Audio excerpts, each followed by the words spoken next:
Man, I think, hey, you almost like the new dope game, man. Selling dreams. I ain't got enough to sell. So people won't expose it by Yeah. trying to, use the microwave technique, trying to get there fast. Hey, it's a slow cooking process. It ain't no quick way to the top. You gonna use basketball, or basketball gonna use you. And I was depressed. I started gaining a lot of weight. And went through the psychological part. I think that parents, we apply too much pressure. We try to relive through our kids. I seen some that get number one eighth grade in the state of Mississippi. Like, they stop working. They live off of the internet now. You know what I'm saying? So like, but I can tell you, like, if you trust me and you buy in, your kid going to college. Before we get into today's episode, we got something big we're gonna share with y'all. What we talking about, please? We are hosting as far as I know, the first Mississippi Black Creators Podcast Summit, and it's gonna be on July 18th in Oxford, Mississippi. We're gonna bring everybody together. We want all the podcasters, all the content creators, and the entrepreneurs from across the state to pull up on us and enjoy a good time. Good time. Good time. And if you've been wanting to grow your platform, learn how to monetize, or just connect with other creators in real life, this is for you. Now, official tickets will go on sale May 1st for everybody. That's general admission and regular VIP tickets. All right, so don't miss your chance to be a part of this amazing event. Now, let's get to this episode of Hoops and Headspace. Welcome to Hoops and Headspace, the podcast where mental health and sports intersect. I'm your host, Jada Rich. I'm your co-host, Tay. And we got a guest with us. So off top, man, I'm gonna give y'all just a baby background, and then I'm gonna let Duke take over. He is a AAU coach, and so he's gonna give us a different background and a different dynamic there, and hopefully that answers some questions for y'all too. So Duke, we want you to take a moment and talk your talk. Let everybody know who you are, what you do, and what you bring to this podcast, man. I bet.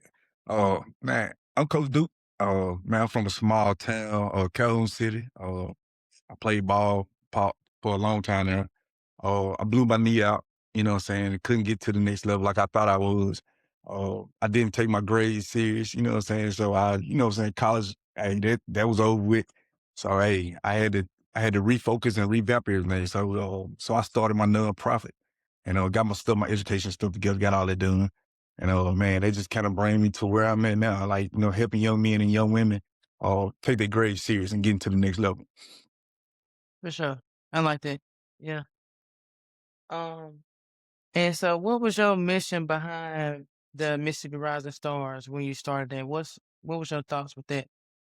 Man, so like I was saying earlier, man, like, so I didn't take my grades serious, man. I was just an athlete. Like, I could just ball. You know what I'm saying? So it's just like, as long as you could ball at a small school, hey, you straight. Like, just go hoop, you straight. So, man, teachers, they just kind of helped me out, whatever. I was smart, but I didn't apply myself. So, after I got to college and again, I messed my knee up for the second time, like, basketball was over with. So now, like, what you got? Like, you know what I'm saying? So nothing. Like, the coach was like, hey, bro, we don't need you. We on to the next. And I didn't understand the business side of basketball. Oh, so after that, it was just like, hey, you got to go to class. Well, you ain't got no scholarships. You know what I'm saying? Oh, let's go because I went to a private school. Oh, so that was over with. So I had to transfer back to Northwest and depend on the Pell Grants and loans, you know what I'm saying? And got caught up in that. So man, my goal was, not to let other kids uh, experience that hurt like I did. You know what I'm saying? So like, get your grades, like, that's a priority. You know what I'm saying? Handle your business. Like, basketball, cool, but it ain't everything. You know what I'm saying? So like, that's kind of how everything kind of went for me. For sure. That's music to your ears, right? Yeah. Yeah, I know. And so what pulled you more towards AAU though? Man, honestly, I never even really wanted an AAU team, man. Like, so I tried to partner with a couple of people. Like, I just wanted to focus on the grade side, and like, that's all I wanted to do. I didn't want to do the AAU stuff. So like, man, so what pushed me to it was, visions never aligned. They never matched. Like, you know what I'm saying? A lot of coaches, around, they weren't interested in grades and stuff like that. So my goal was, so I had a couple of buddies. They was like, man, just do your own thing, bro. So I'm like, man, I don't want to do that. So eventually, Vince or whatever, we get to here, like, and that's where he ended up going to. I had to start my own. Okay. So you just said that you didn't feel like AAU was it at first. So where did you feel like you were supposed to be there? Man, so like, so it gets back to my education. Like, I was in education, like this is my background, and I just wanted to like teach, and I was still hurt behind basketball. You know what I'm saying? Because it's my philosophy now is kind of like either you gonna use basketball or basketball gonna use you. So so that's kind of how where I'm at.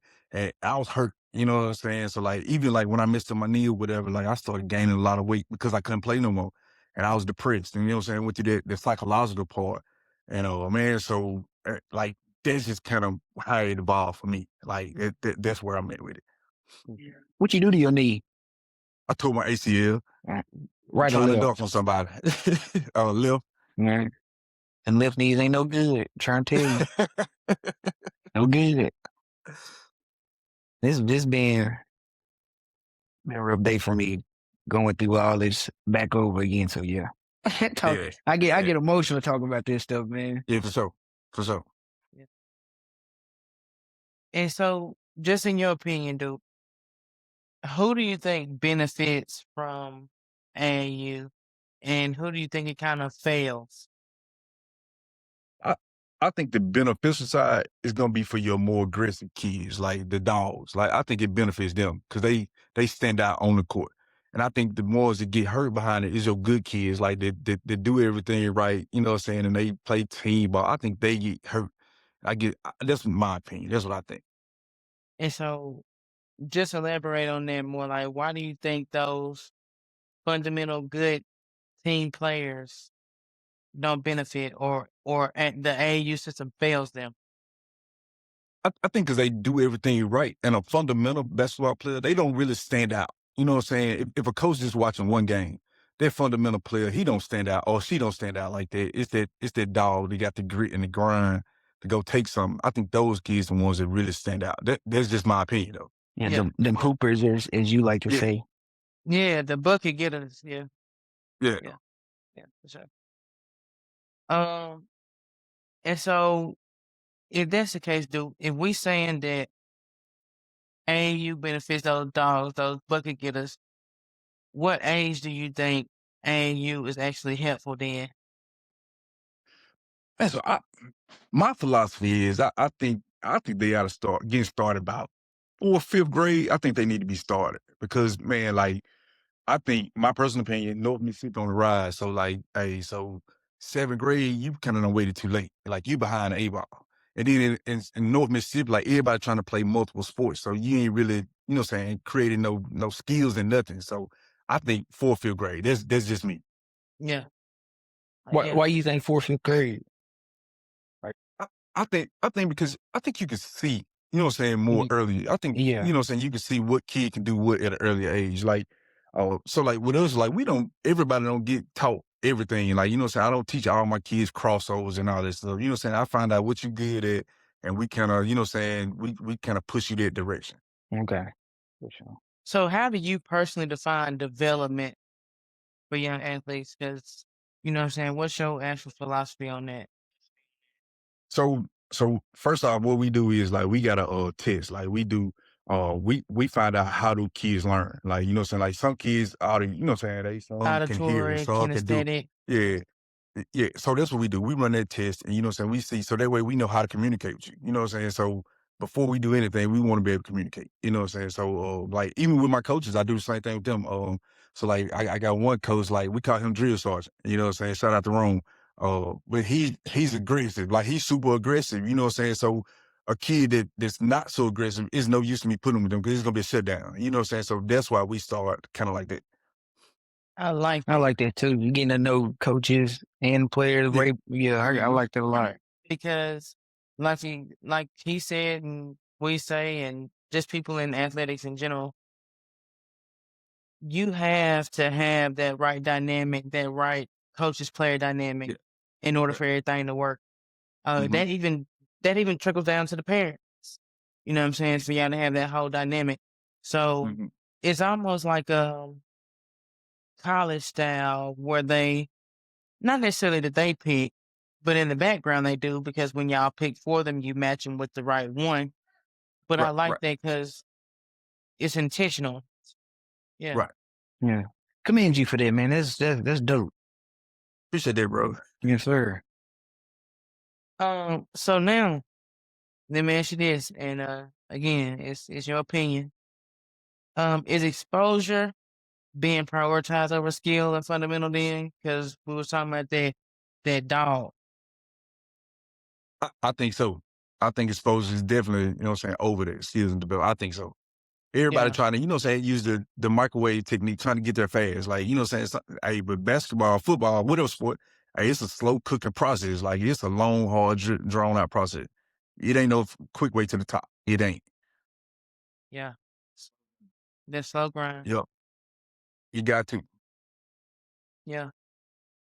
And so, what mental or emotional changes do you notice in kids once they enter the circuit? Man, so me and my homeboys and coaches, we were talking about this the other day. So I think a lot of it is when they going home, they ain't gritting and grinding for nothing, like everything handed. I think when the uncomfortable part comes and you got to work and it's out your comfort zone, like I think that's where it kind of, start the gap starts creating. That's my opinion, though. That's what I think. Yeah, yeah, I agree with that. I think that and it's a false sense of entitlement. Yep, yep, And yep. so when you have to go outside of that one little parameter, now you're struggling. And that's the thing that they don't get. And this ain't on here, but a follow-up question to that I got. How do we bridge that gap of understanding though? Because at the end of the day, when you look at them as a child, don't you want that for the kid? That they don't want for anything. You know what I'm saying? They got the good life. The parents got the good job. But at the same time, separating that that's something they built, that's not yours. You know what I mean? Right. So that's what we do. Like, so like even with our scheduling, like, you know what I'm saying? Like, it's even worse here in Oxford, man. So like these kids, man, they don't have to worry about nothing in Oxford. But like, so when we schedule, like we'll schedule like Baton Rouge, like we in the wards down there, like we down there, and it's a culture shock, and they like, you know what I'm saying? What's this? Like, but that's what I want them to see. Like, y'all really got it good, man. And y'all ain't got no worries. Like, all y'all got to do is focus on sport. So, like, that's what I try to do. You know what I'm saying? Just to try to get them a real life. Like, even if we just slide over to the Delta, man, like, hey, it's a different lifestyle over there. A lot of people don't know that, but it's really different over there. So that's what I try to do, just real life experience. And so, and then this is a question I want both of y'all to answer because this kind of just came in my head. Do y'all feel like the kids from nothing that always no struggle got the better chance athletically because of their hunger? Or do you think a kid that even though everything is handed to them as a child to their family members, but they also have access to all the tools to kind of set them ahead, that nepotism type thing? You know what I mean? You know what I mean? Talk about for life or just like basketball? Athletically. I'm always go with the kid that ain't, come from nothing. Wow. Just cause like you said, that hunger and they come from that, like that struggle. He know what it's like not to have nothing. So like, it's going to push, I feel like that motivates them more to strive to get out more. You know what I'm saying? Yeah, what about you, dude? I agree 100%. Yeah, hey, this ain't politically correct. You know what I'm saying? Don't judge me. Hey, but when I'm Yeah, recruiting, man, I'm looking for them kids, them regular shoes on, man. Like, you hear me? them kids, I don't want them out the mud. I want them kids. I can get some new shoes.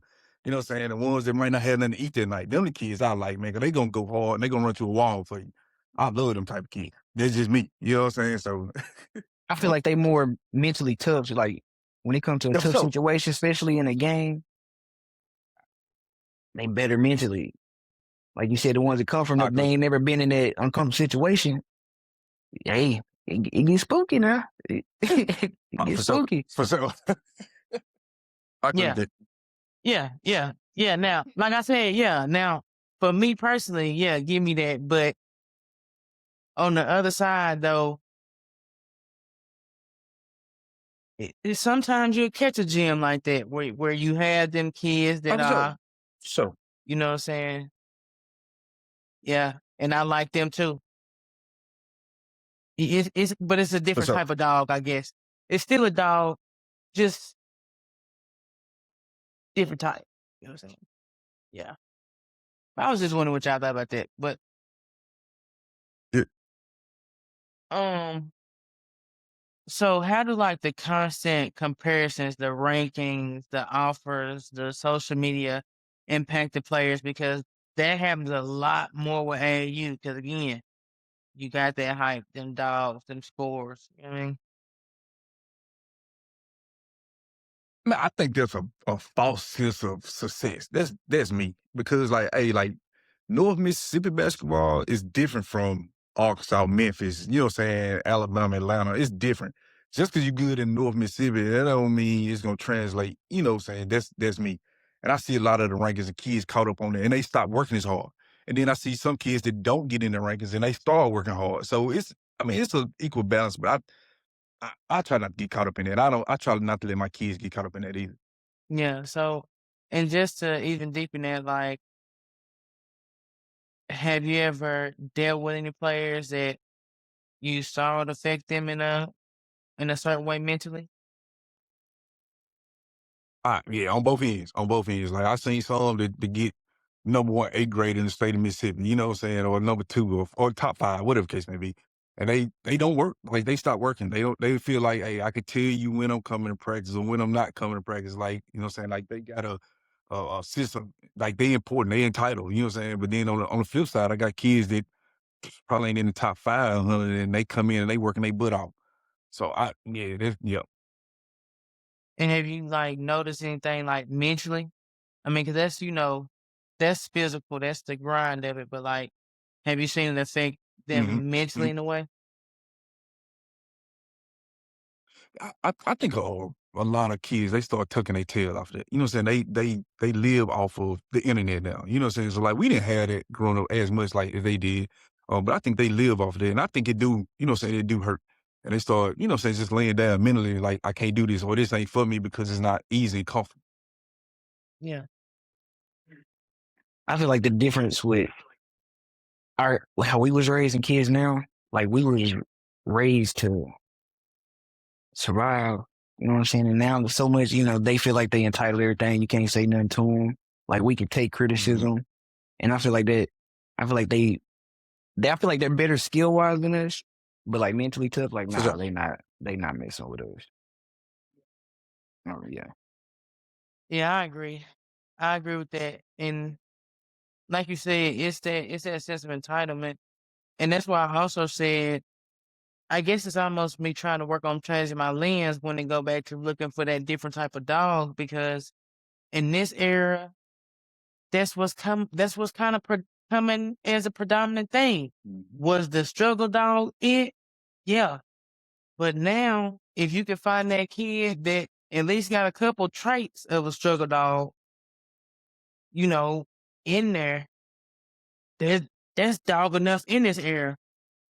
Because I'm sure we also got in common when you look at like a lot of the players now, like you said, they ain't like us. So at least if you find a little bit of that, that'll do. You know what I mean? Look at Ethan. I hope he in a yes, he's in the camera frame. See all in the frame, dog. He just damn. Look back over there. The man all in the frame. You gonna make another appearance? But yeah, I guess like I said, that's me changing that lens a little bit, trying to find and evolve and find what the new dog is. Yeah. I guess I change after this summer. Like Yeah. like I'll change after this summer. I guess. So dude, we talk about athlete burnout a lot. Have you seen burnout happen with some of your athletes? And what does that look like? You know what I'm saying, for them? Man, so yeah, I see burnout all the time. Like my my more elite guards, like my leaders, like I put a lot of weight on them. You know what I'm saying? So, and a lot of them, they just simply not ready for that. You know what I'm saying? And they kind of burn out. They kind of tired at the end of the season. They want to just go be a kid and go have something. So yeah, I see that burnout all the time. But man, our approach is like, this what you want. Like, hey, this what like. We don't. If you're in the seventh grade, we not teaching seventh grade basketball. We preparing you 2 grades up. We preparing you for ninth grade. So that's kind of how we do. And we see a lot of burnout. Like, but it's a mental thing. We try to, mentor and teach. Like, it's just fight through the mental part. And we also teach like basketball, like 90% mental, like 10% physical, but it's 90% mental, and it's hard. So that's what we try to teach. But yeah, we see the burnout a lot, a lot. Yeah. Can you give me some signs of that you notice, like when you're like, hey, they kind of burning out? Like, what do you see? Excuse me. Yes. I'm gonna start out light and I just kind of pick up like, man, like when we start out, man, you got kids, they calling you, they practice at 1 o'clock, they calling you at 8 o'clock. Like, coach, please come get me. And then it might transition to 1:15, hey, coach, I ain't got no ride. You know what I'm saying? Or something like that. Just simple stuff for us. You know what I'm saying? That's what we try to identify those kind of things. Even to grades, like it transfer over into the classroom. Like they getting tired. When summertime get here, they start burning out. Like they want to get lazy in the classroom, just being kids, doing goofy stuff. But yeah, it's this kind of stuff we look for, just starting out there, and it just kind of evolves to bigger stuff. Yeah. Yeah, Yeah. you good. You good.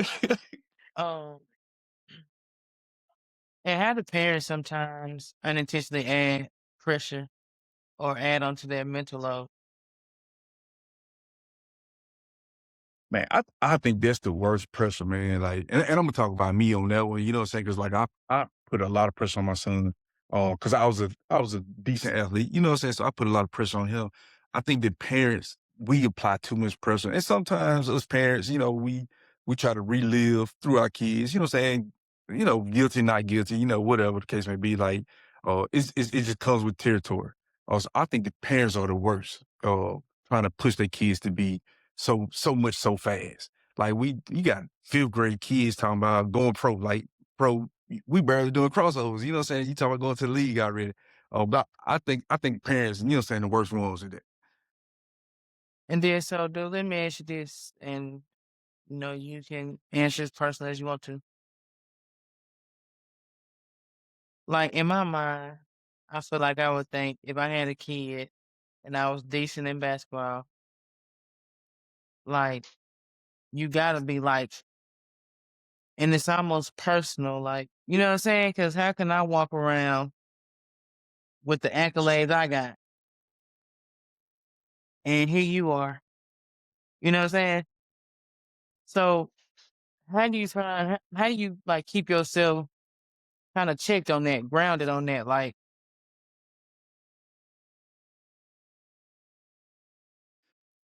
Hey, so I'm gonna be honest with you. I struggle with that early on.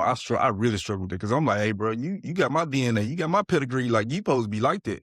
But man, like my son, he carefree. He ain't got a care in the world. He ain't want for nothing. Like, so I had to understand that he gonna develop a lot slower. You know what I'm saying to me? But on the flip side of that, he a lot better skill wise than I was. You know what I'm saying? So I just have to let him. I had to let him create his own path and let him figure it out on his own. I'm here to guide you if you need me, but for the most part, hey, you do what you do. But our first and main priority is gonna be education anyway. So like I love basketball and it means a lot to me, but probably not so much to him. You know what I'm saying? So I let him drive it, but education is non-negotiable for me. yeah. Is it hard balancing it, coach, parent for you? For me, it is, bro. I'm gonna be 100% honest. I ain't gonna lie to you, bro. For me, cause bro, man. Last year, AAU, man. Hey, if we go to like Baton Rouge or Alabama, wherever we went to, bro, my son didn't perform the whole ride home, bro. Like, hey, you got to deal with me the whole ride home. But now, man, like this year, he did his first seventh grade school ball season, and it's like, hey, bro, go play basketball. I'm just daddy. You know what I'm saying? So that's why I had to quit coaching my son. Like I don't coach him no more. Like I had to turn him loose and let somebody else get him. Just so I can be daddy. I'd rather have a daddy-son relationship than, you know what I'm saying, coach. But I do make him train, you know what I'm saying, up with the, the kids that I coach. And I make him work, he don't get treated no special, different or nothing like that. But yeah, I wanted daddy more than I wanted to be his coach. Push on. So what made you decide that? Like, at what point was you like, yeah, I need to step back. I don't need to be his coach. I want to be just dad. Like, what moment was that for you? I think just I'm being 100% transparent. I think when I started trying to gauge him to other kids and compare him to other kids on where their development was and where he was, I think that moment was like, hey, bro, you doing too much. You doing way too much. Like you got to fall back. I'm just gonna let him be a kid and whatever basketball do for you, it do for you. Like so, I go transition from instead of just trying to be great in basketball, let's just have fun with it and hopefully it'll help pay for college and that's what we're gonna do with it. Wherever it go, and all the pressure off. That's what I had to transition to. Okay. So when this episode come out, everybody need to tune in, especially on that what he just said. When you realize you're doing too much and you the coach, step back. So I commend you there for Duke. You know what I'm saying? Yeah. Yeah. You know what I'm saying? As a parent too, like you just, you like you said, you rather have that father-son relationship, and that's big. You know what I'm saying? So yeah.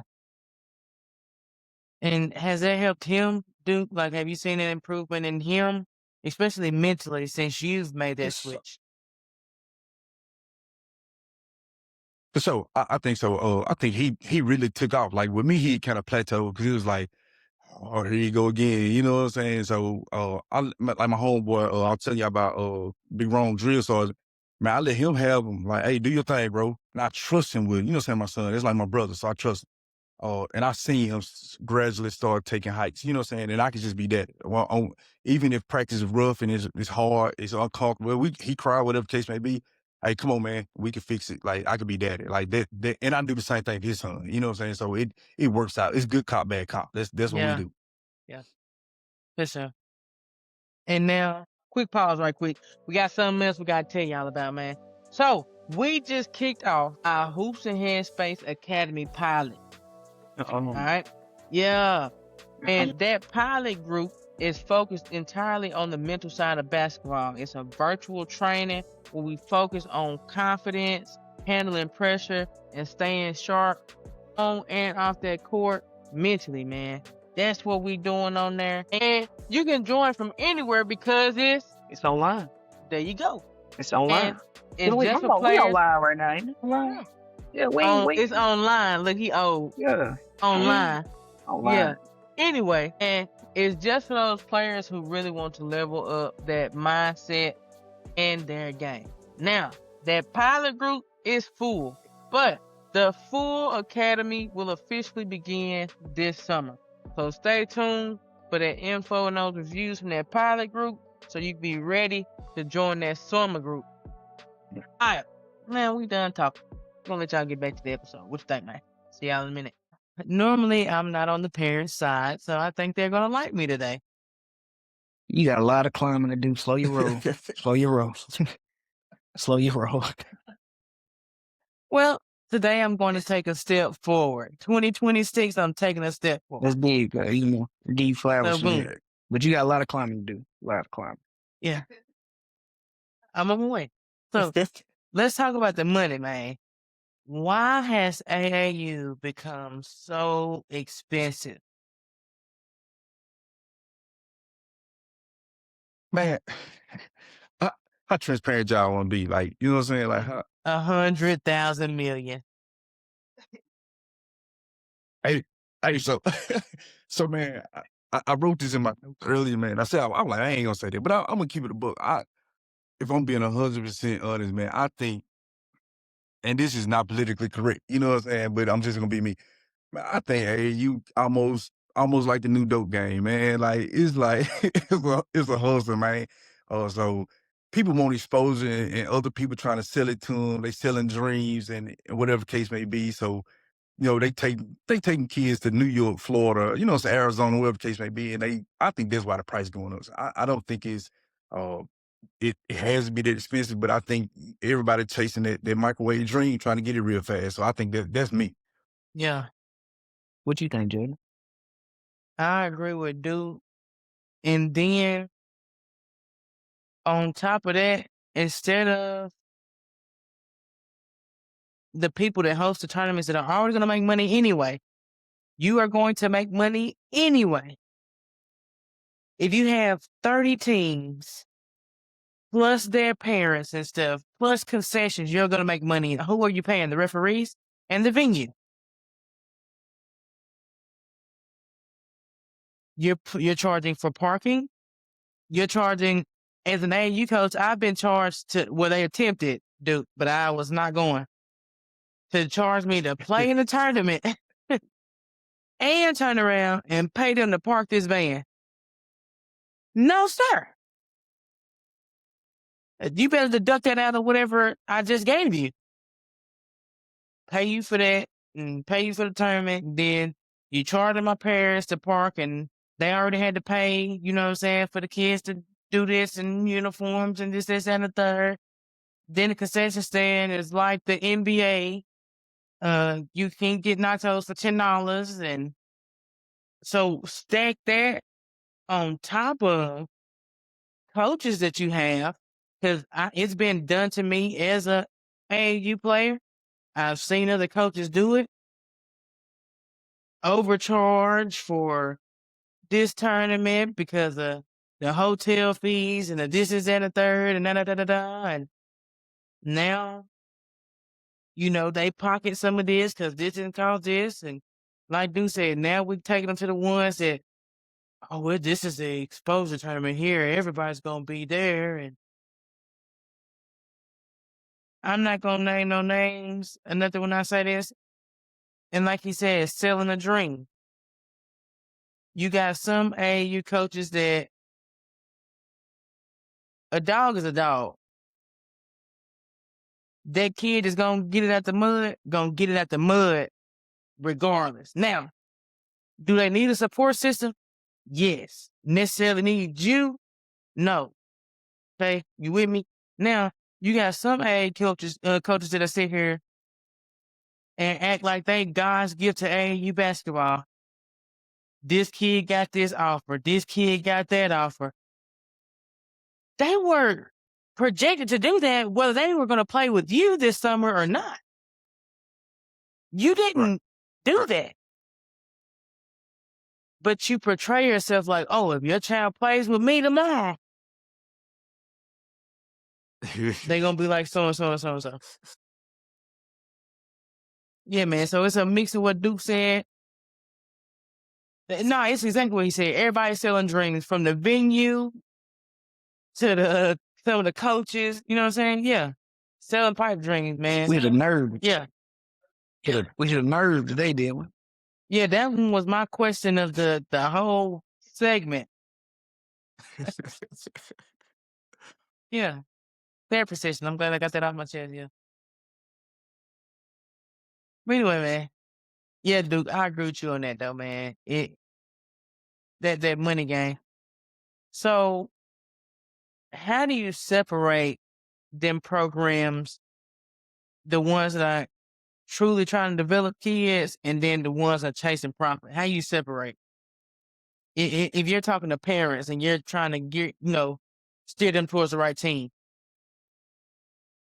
Man, so I tell my parents straight up, like, I ain't selling no dreams. I'm not telling you your kid going to the league. I'm not telling you none of that. But I can tell you, like, if you trust me and you buy in, your kid going to college. Not saying they going to college to play basketball, but I'm saying they going to college, whether it's a trade school or they want to do entrepreneurship or whatever the case may be. Like, I can tell you, because, like, with us, we got a GPA requirement. Like, you got to have a 3.2. You know what I'm saying? So, like, hey, it ain't college. It ain't the college GPA, but we're ahead of that. So, because my goal is to get you on scholarships. So, like, I partner with a lot of schools around here, and I'm cool with the counselors. Like, hey, give me a list of these scholarships. Hey, buddy, you gotta apply for these right here. You know what I'm saying? You need to be on the lookout for X, Y, Z. So that's what we do. But I'm not promising nobody I'm getting you to the league because I ain't got no league connection. So I ain't gonna tell you that, like, you know what I'm saying? You ain't gonna come back and say, hey, you told me, nah, we ain't gonna play them games. But I promise you I can get you in college though. You know what I'm saying? I can do that. With the career coaches or whoever I need to talk to, I can get you in college, but I ain't gonna promise you that. So that's what we do. Like, I ain't selling you no dream. Or I have kids come to me all the time talking about, man, This coach told me this. I said, hey, bro, if he can promise you that, I don't blame you. Go for it. You know what I'm saying? So I ain't selling nothing. I ain't got nothing for sale. It's just, hey, this is a chance to play basketball. And some of my kids do get offers, you know what I'm saying? But that ain't got nothing to do with me. Cause like you said, they 6'5", 6'6", or 6 foot. You gonna get that anyway. That ain't got nothing to do with me. You know what I'm saying? You know, but it's just, that's how we do. And so just like I said, and not from the coach's standpoint, just if you're a parent, let's say you weren't even doing AAU, you didn't even have your own team, and you were looking for one for your son. What are you looking for? And then on the back end, what's some red flags like? Nah, we probably wouldn't pick you. Man, I'll be honest, like, if I'm looking for a coach, like, I'm going straight to they personal social media page. Like, I want to see what you on outside of it because being 100% honest, a lot of coaches gonna have more influence than the actual parents is. You know what I'm saying? So like they gonna look at them like role models. So, I'm super hard on my coaches about that too. So like their social media better be clean. But this I'm looking for stuff like that, like character flaws. I look for that kind of stuff, and I ain't saying nobody perfect. I ain't saying that. But I am saying, like, let's control what we can control. You know what I'm saying? So, like, that's what I be on. Yeah, I like that. And then what are some example questions you give parents to ask so they can kind of weed out those character flaws? So I ask them, you know what I'm saying? Like, I tell parents all the time, like, what defensive scheme, you know what I'm saying, y'all trying to learn? What are they teaching your kids? Like, how are they getting 1% better? Like, you know what I'm saying? One of our biggest statements is, like, getting 1% better every day. Or how are they getting 1% better? Because it ain't just going out here playing 5-on-5 basketball. Like, that ain't the goal. Or how is you playing AAU? How is that translating to your high school team or your junior high team? Like, how does that translate? What does that look like for you? Like, you know, so those are questions that I ask. Okay. I tell my parents. And I tell my parents also, if your kid come over here playing and you don't see their game getting better or it's not translating to their school team, hey, feel free. Pull your kid, go somewhere else. Like, it's all about your kid at the end of the day. I care about the kid more than that. So basketball not that important to me. You know what I'm saying? Life. So in our program, we teach life. It ain't just basketball. So that's what we be For on. sure. For sure. And then I want both of y'all to answer this. Is access to opportunity starting to outweigh talent? I'll let you go first, dude. Mm, yeah, I think so. I'll say yeah. I'll say access to opportunity. Yeah, I would say so. I'll say so because you got some kids they're producing. You know, what I'm saying when they got kind of like when the big stage, when the lights come on, they'll try to go hard in front of certain coaches and stuff like that. But then when it's like ain't nobody around, you get a different kid. So I think access is, you know, what I'm saying I think it is For winning. sure. What about you? I agree. I mean, playing the days, right? You just see it. That is it. That is really what I had like that. For me, just that money scheme we talked about. Those kids that have access to parents that can pay what some of those dream sellers are selling, they get access sometimes to, that good guy you talking about, it may happen to be in Florida around a certain amount of people that will boost me compared to, somebody else on another circuit that's grinding out consistently every single game. You know what I'm saying? So that's why I think that money game is getting in that exposure we talked about compared to others. Mm-hmm. I got a question. It just came to my mind. What do you feel like is a lost art in basketball?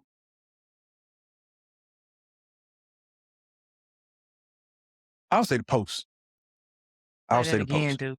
I'm 6'3", so I came from a small school, so the post. I for sure the post. So like a lot of people don't use that, and you got kids that that can't really dribble, but they want to shoot threes, and you know something they supposed to be in the post and don't want to play the post. But yeah, if I had to pick, I'll say the post. I like that.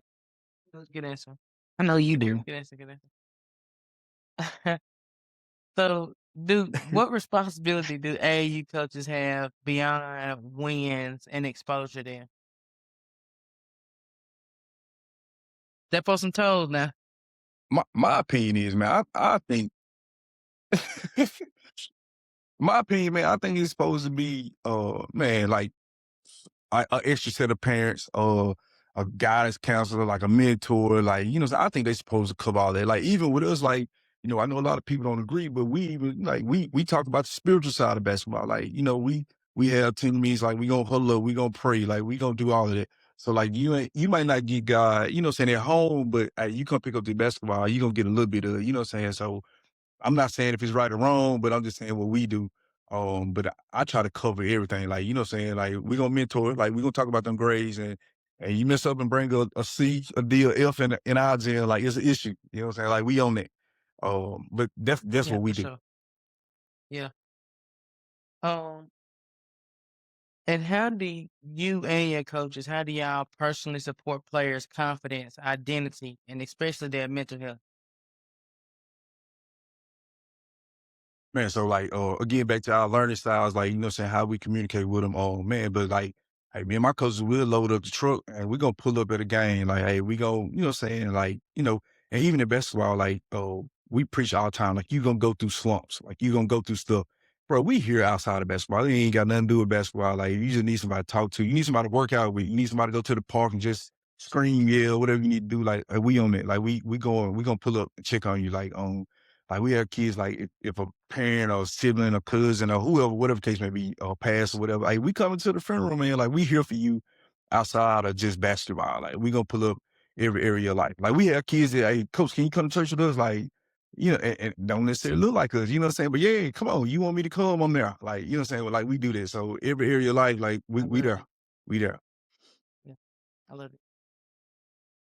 Um, and then what mistakes do you see young coaches make when they enter AAU?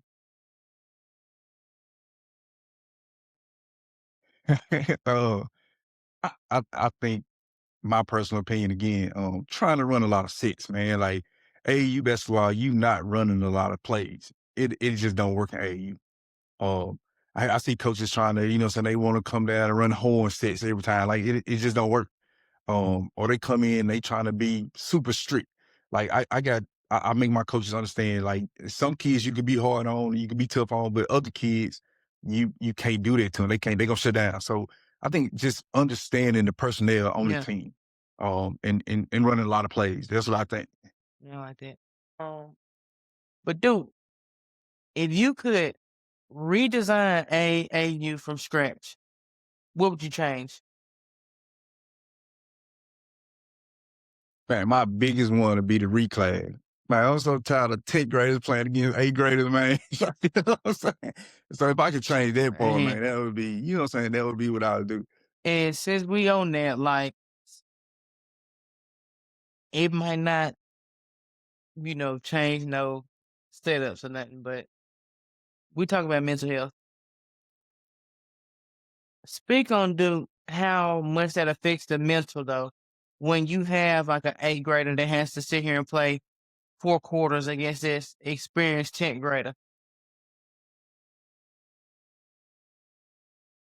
Man, like, we went through that so many times last year. And you know what I'm saying? I know a lot of the teams doing it. But I think that on that mental side, man, it's like why we got to do everything right and they cheat. You know what I'm saying? So it's like, coach, but coach, you see they cheating and you fussing at us all the time about doing the right thing, but here they is cheating and you ain't saying that. You know what I'm saying? So it's like that's big. Like that mental part is big. Like, and you know what I'm saying? It's like, hey, I gotta pull them to the side and hey, we might have to go hug and cry together in the corner. You know what I'm saying? Whatever the case may be. I ain't too Yeah. big for that, but like, hey, my job gonna be to build you up. And you know what I'm saying? Like, we gonna get through this. You know what I'm saying? It ain't fair, it ain't right, but we gonna Yeah. live to fight another day. Like we all And right. like he said, when he say go in the corner and cry together, it messes with you as a coach too mentally, like, because I tell you, Duke, I went I'm to a so tournament. Again, I ain't gonna speak on location then, but went to a tournament and we was in there. I had some young girls, decent young girls, and they played against some older ones. But for me, as a coach, we're out here getting beat down. The whole team might have real had been reclaimed, and it was horrible. You know what I'm saying? So yeah, we're gonna go cry together. We had to eat this together. Yeah. For real. Yeah. All right. Is it in corn like this? Man, Alright. what? Yeah. On the court, trying to make sure you hold them back, because you're trying to be a leader and teach them how to handle that situation accordingly, because it's happening to you too. You know what I'm saying? You in this tournament that Right. you coaching in, and the organization that you trusted to, you know what I'm saying, let you in the tournament, doing all this, and they see it too, but hey, they don't care, man. They in the back. Count money, man. They ain't Count I money. studying that. That's horrible, dude.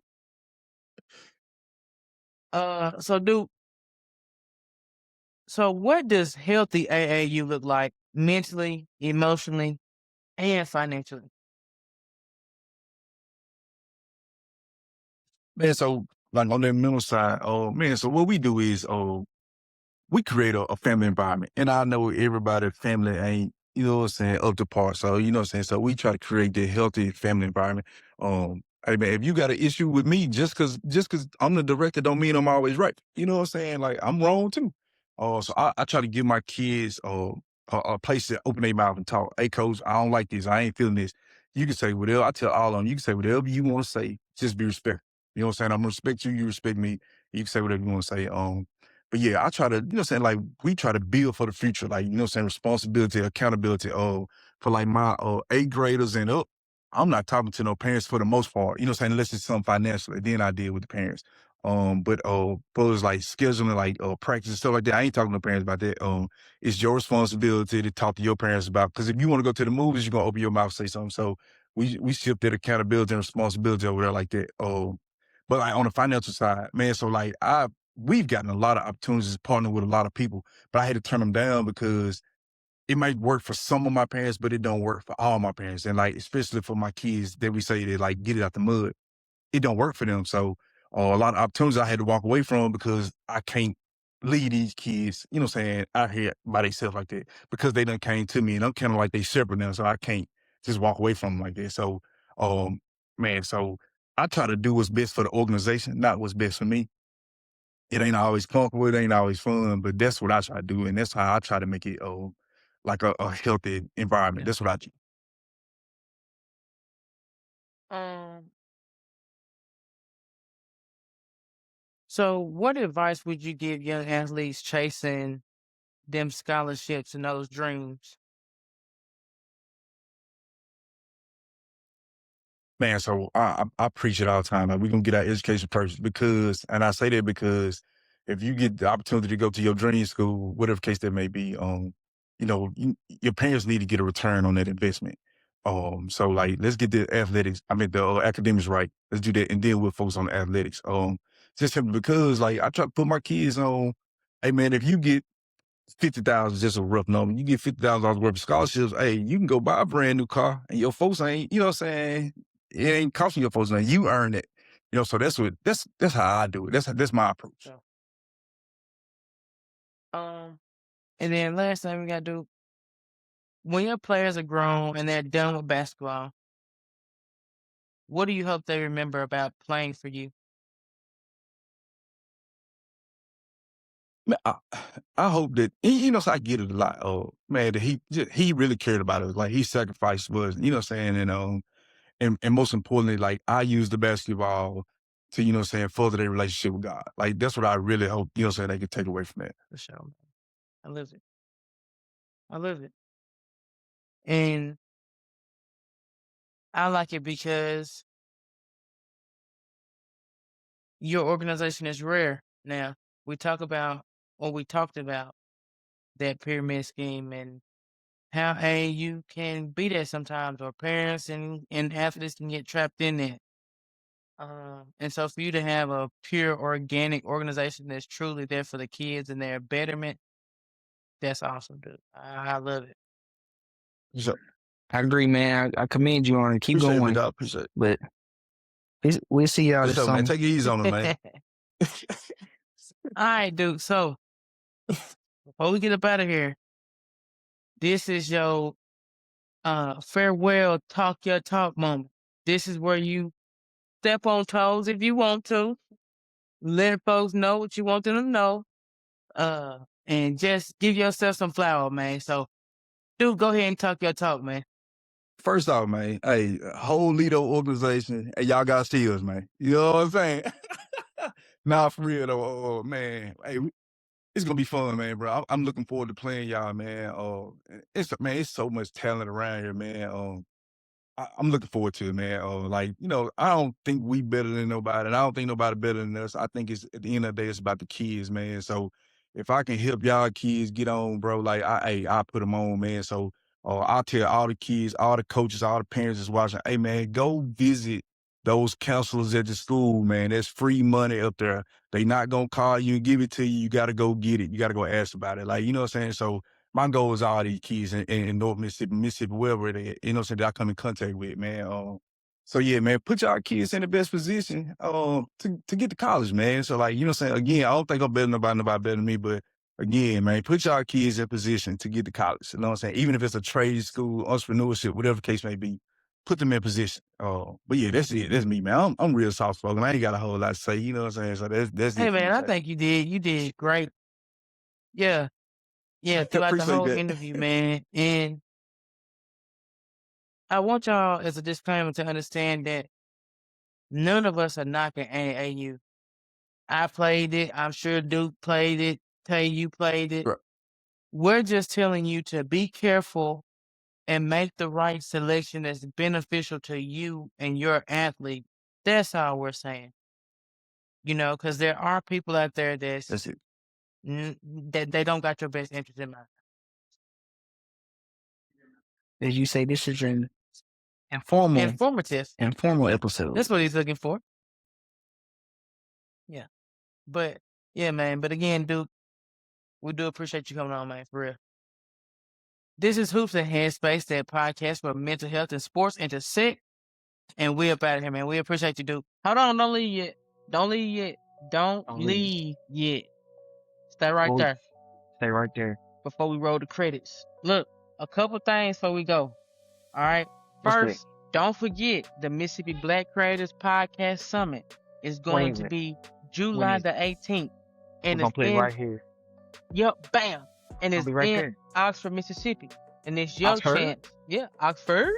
Oxford? And then the second thing we got for y'all, for players who want to take their game to the next level, our Hoops and Headspace Academy is focused on the mental side of basketball. And it focuses on confidence, handling pressure, and staying sharp on the court. It's virtual, and that full academy is going to open this summer. So be looking out for that information, those reviews and stuff from the pilot group, so you can get ready to be in that summer group. So now, we thank you for tuning in. We're going to see y'all at that summit, and we also going to see y'all in that academy. Man, say that so they can watch these credits and we can go on. We'll holler at y'all. You feel me? Holding up the episodes. Go.